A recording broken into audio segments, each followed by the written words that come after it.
Hello friends, welcome to రుచి వంటిల్లు. ఈరోజు మనం పులిబొంగరాలు, అందులోకి కాంబినేషన్గా ఎర్రకారం చాలా టేస్టీగా ఎలా తయారు చేసుకోవాలో చూద్దాము. ఈ రెండింటిని మనం చాలా త్వరగా చేసేసుకోవచ్చు. వేడివేడిగా సర్వ్ చేసుకుంటే చాలా బాగుంటాయి. సో లేట్ చేయకుండా వీడియోలోకి వెళ్ళిపోదాం.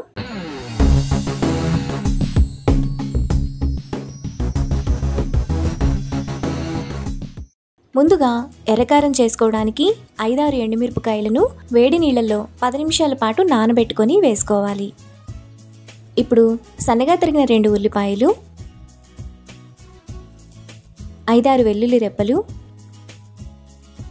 2-3 రెబ్బల చింతపండు, 1 టీ స్పూన్ జీలకర్ర, టేస్ట్కి తగినంత ఉప్పు వేసుకొని కొంచెం బరకగా మిక్సీ వేసుకోవాలి. ఎర్రకారాన్ని ఇక్కడ చూపిస్తున్నట్టు ఈ విధంగా మిక్సీ వేసుకోవాలి. మరీ మెత్తగా ఉండకూడదు. ఇక్కడ చూపిస్తున్నట్టు ఈ విధంగా కొంచెం బరకగా వేసుకుంటే బాగుంటుంది. ఇప్పుడు ఈ ఎర్రకారాన్ని బౌల్లోకి తీసుకొని పక్కన పెట్టుకోవాలి. ఈ ఎర్రకారం మనకు దోశల్లో కూడా చాలా బాగుంటుంది. ఇప్పుడు పులిబొంగరాలు చేసుకోవడానికి 2 కప్పులు పుల్లటి దోశ పిండిని తీసుకోవాలి. దోశ పిండి గట్టిగా ఉంటేనే పులిబొంగరాలు టేస్ట్ బాగుంటుంది.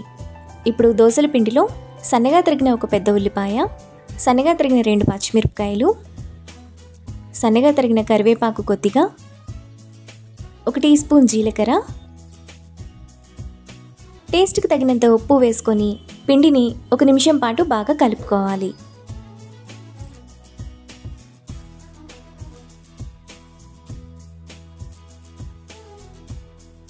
పిండిని ఈ విధంగా కలుపుకున్న తర్వాత చేతిని తడి చేసుకొని కొద్దిగా పిండిని తీసుకొని ఇక్కడ చూపిస్తున్నట్టు వేడి నూనెలో బొంగరాలు వేసుకోవాలి.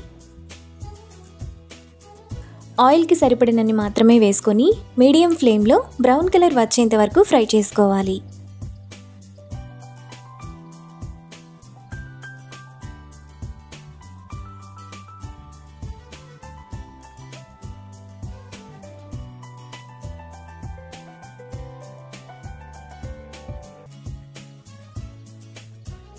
పులిబొంగరాలు మనకు ఈ విధంగా క్రిస్పీగా ఫ్రై అయిన తర్వాత వాటిని ఒక ప్లేట్లోకి తీసుకొని పక్కన పెట్టుకోవాలి. మిగతా పిండిని కూడా సేమ్ ప్రాసెస్లో పులిబొంగరాలు వేసుకొని ప్లేట్లోకి తీసుకోవాలి. మనకు చాలా టేస్టీగా క్రిస్పీగా పులిబొంగరాలు రెడీ అయిపోయాయి. ఇప్పుడు వీటిని ముందుగా మనం చేసుకున్న ఎర్రకారంతో సర్వ్ చేసుకుంటే ఎంతో టేస్టీగా సింపుల్గా చేసుకునే పులిబొంగరాలు ఎర్రకారం రెడీ. ఈ రెసిపీని మీరు కూడా ట్రై చేసి మీకు టేస్ట్ ఎలా కుదిరిందో నాకు కామెంట్స్లో షేర్ చేయండి.